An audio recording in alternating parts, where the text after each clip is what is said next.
Bilang pangalawang ama na ni Annalyn itong si Doc Carlos ay inalam mula kay Harry kung mahirap maging kasama ang daddy nito sa bahay.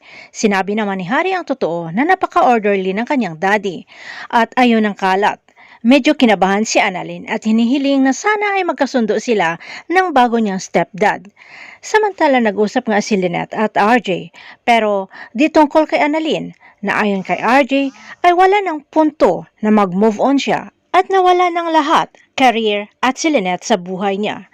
Samantala, gulat si Annalyn nang nalaman kay Doc Carlos na nag-uusap si tatay niya at nanay niya Lynette at si Michael ang hindi nakapagtiis at nilapitan ang dalawa, Lynette at RJ, na baka daw hinahanap na ni Carlos si Lynette at konting respeto lang naman daw sana ang ibigay ni RJ sa bagong kasal.